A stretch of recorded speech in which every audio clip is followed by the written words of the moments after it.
Mon cher téléspectateur. Nous vous recevons aujourd'hui dans le cadre pour les comptes d'une émission chrétienne.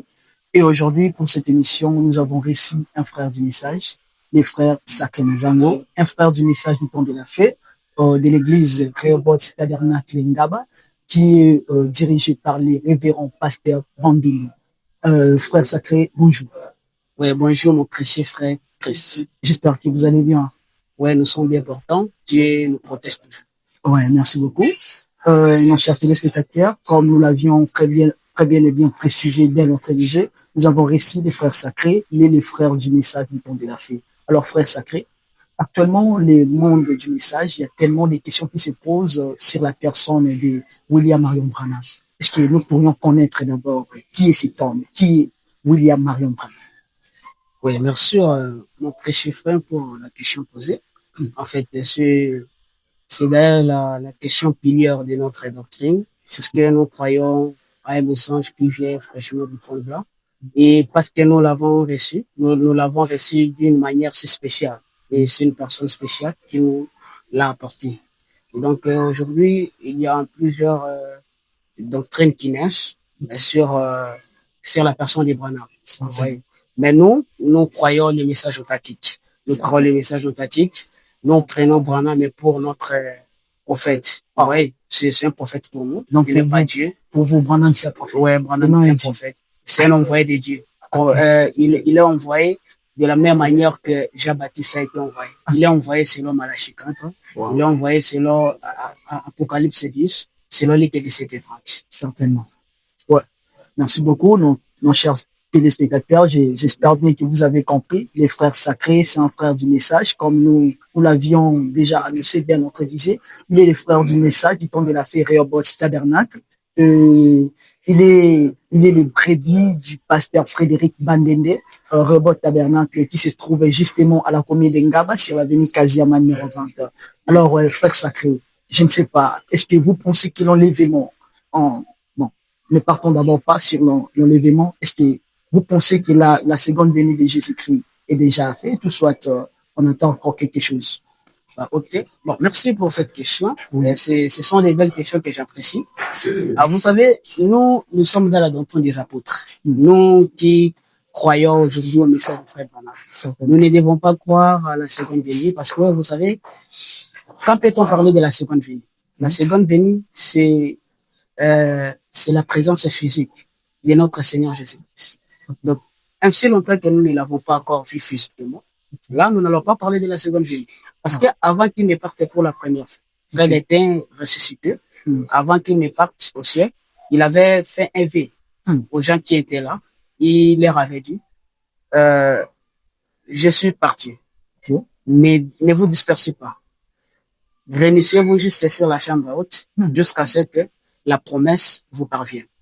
Et quand les gens là étaient restés, l'ange les avait apparu. Il les avait dit, de même façon que vous l'avez vu monter, c'est de même façon que vous allez les voir retourner. Donc, Jésus était enlevé d'une façon physique. Vous voyez? Donc, quand il reviendra aussi dans un corps physique. Donc, nous allons le voir. Il ne viendra pas comme un esprit. Vous voyez? Donc, pour nous ne croyons pas encore à la seconde venue.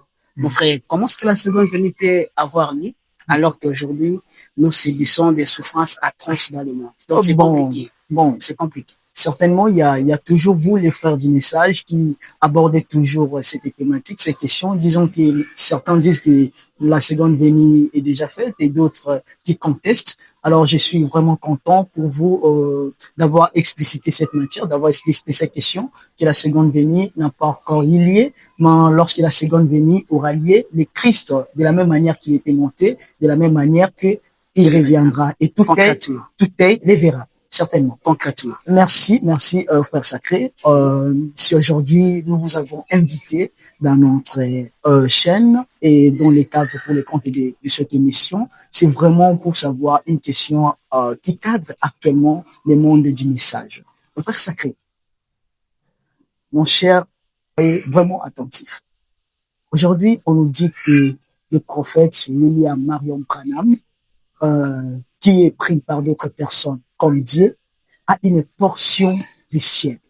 Frère Sacré, je ne sais pas ce que vous avez à dire face à cette question, soit à toutes ces rimes. Est-ce que le prophète William Branham a une portion des ciel qui est propre à lui? Parce que nous savons que la Bible l'a dit, le ciel est pour Dieu et la terre est faite pour les hommes. Mais comment peut-on expliquer que Branham, qui est un homme, dont vous considérez Branham comme un homme, Branham peut avoir une portion des ciels? Je ne sais pas. Si vous pouvez nous aider un peu, parce qu'actuellement les brebis du Seigneur sont épais dérangés pour tout cela. Bon, merci mon précieux frère Chris pour tes questions pertinentes. En tout cas, je suis très fier de vous et des questions très inspirées. Ouais, ce sont des questions très inspirées là. Ah, ça me touche. Je suis très content. Ça me touche. En fait, je peux vous préciser par rapport à la question que le frère vient de me poser. Vous devez savoir une chose. Ok. Branham, dont nous faisons allusion, c'est un prophète de Dieu. Il n'est pas un homme vraiment totalement comme nous. Il est un peu extra. J'ai fait une déclaration très forte. Oui. C'est une déclaration très forte. Un homme forte. Extra. Et il était un peu extra. Parce que l'onction qui se reposait sur Branham, c'était exceptionnel. Parce qu'il était la 4e lumière. La 4e lumière. Oui. Il était une personne phénoménale. Il n'était pas n'importe qui. Alors, quand vous allez me poser cette question, je peux vous préciser que je peux vous faire avouer que il y a une portion du ciel qui est réservée à Branham. Waouh! Je le dis à la connaissance de tous parce que c'est le prophète de l'âge. Branham, c'est le prophète de l'âge. Il est comme Paul, il est comme Irénée, il est comme Martin Luther, Wesley et les autres. Mais je ne vais pas vous contredire. Actuellement, on dit qu'il y a tellement de prophètes de l'âge, Kimba aussi, pour les uns considérés comme des prophètes de l'âge. Bon, restons dans le cadre du message alors. Je ne suis pas venu faire allusion à aux doctrines des autres. Je parle du message. Certainement. Ah, vous savez, pourquoi dit-on que une portion du ciel est réservée à Branham? Certainement. Un jour, Branham était un puissant serviteur de Dieu. Il y a eu plusieurs ministres qui ont trouvé le succès dans leur ministère à travers Branham. Nous allons prendre l'exemple de Oral Roberts, de Billy Graham. Ce sont des puissants prédicateurs. Ils étaient des bailleurs de fonds. Je les ai lus. Il y avait beaucoup de millions. Et un jour, Branham avait vu la villa de Oral Roberts. Okay. Et si vous voulez lire ça, vous allez lire dans la brochure Quand l'amour se lasse. C'est dans cette brochure-là que Frère Branham est en train de relater cette histoire. Un serment prophétique. Ouais. Donc, Quand l'amour se lasse. Donc, Frère Branham, quand il a vu cette vie-là, il s'est posé des questions parce que lui n'avait pas beaucoup de moyens. Il s'est posé mille questions. Ah, mais Seigneur, pourquoi les gens qui ont créé mon ministère, ils ont trouvé le succès à travers mon ministère, ils progressent, ils ont des fortunes, ils ont des millions, et moi je reste comme ça. Oh, c'est triste. Il s'est lamenté pour cette situation catastrophique. Et la voix, l'ange qui souvent lui parlait toujours, lui a parlé à ce moment-là quand il était dans de lamentation. L'ange lui a soulagé. Il lui a dit, Branham, ne t'inquiète. Tu es mon serviteur. Il y a une portion du ciel qui t'est réservée. Wow. Pour ce que toi, Branham, tu aimes. Donc, c'est que Branham aime. Et ce qui t'ont aimé. C'est-à-dire, si vous aimez Branham en tant que votre prophète, sachez-le que vous serez dans cette portion du ciel. Branham n'est pas tout simplement une épouse comme toi, mais bien sûr qu'il est une partie de l'épouse, mais au moins Dieu l'a utilisé d'une manière si spéciale. Donc il n'est pas vraiment comme elle. Et il y a une portion du ciel qui lui a réservé avec les gens de son âge. Donc nous serons ensemble de lui si nous avons aimé. Mon précieux frère sacré, je pourrais vraiment déclarer cela à la merci de tout le monde. Je suis vraiment comblé parce que je m'attendais pas à une telle clarification des choses. Parce qu'actuellement, le monde du message, il y a bon, le message est devenu un peu mélangé. Il y a de nouvelles doctrines. Il y a des gens qui considèrent Branham comme Dieu et des autres qui disent que Branham n'est pas Dieu. Mais à travers vos explications, j'ai vite compris que Branham n'est pas Dieu, mais Branham était frère, était honoré parmi ses autres frères. Donc, un frère que Dieu a élevé. Si je vous ai très bien compris. Alors, si nous comprenons aussi bien, vous venez aussi de dire que Branham n'a pas, Branham a une portion des ciels parce que Dieu lui-même lui a promis cela. Pour tous ceux qui suivront Branham, ils vont aussi en hériter. Hein, si je comprends. Ouais, là, on fait allusion à l'amour. Là, on dit pour tous ceux qui l'ont aimé. Pour tous ceux qui l'ont aimé. Donc, le grand problème réside sur l'amour. Merci beaucoup, mes précieux frères. Merci beaucoup à nos chers téléspectateurs, vous qui nous avez suivis de loin.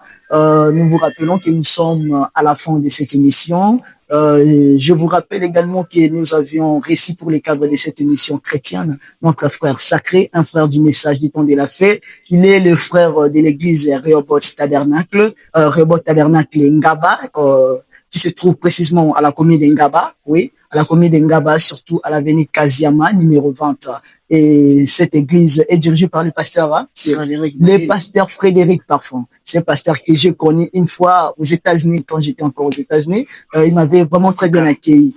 Alors, mes précieux frères, que le Seigneur vous bénisse et nous vous invitons à toujours vous connecter pour recevoir les nouvelles du message. De plus, c'est que le Seigneur vous bénisse. Merci beaucoup. Nous voici à la fin de notre émission. Comme j'étais tantôt disant, nous avons reçu les frères Sacré Mazango, un frère du message avec qui nous avons y abordé les différentes questions, cadrant le message du temps de la fin. Alors, frère Sacré, nous sommes à la fin de notre émission. Avez-vous un mot à dire, Capacé? Oui, merci mon précieux frère Christian. En tout cas, je suis très comblé de participer dans cette émission. Ça m'a intéressé vraiment. Ça m'a intéressé parce que c'est une émission qui a édifié le corps de Christ. C'est une émission qui a édifié le corps de Christ. Je veux que nous avions vraiment parlé de la profondeur du message. Oui,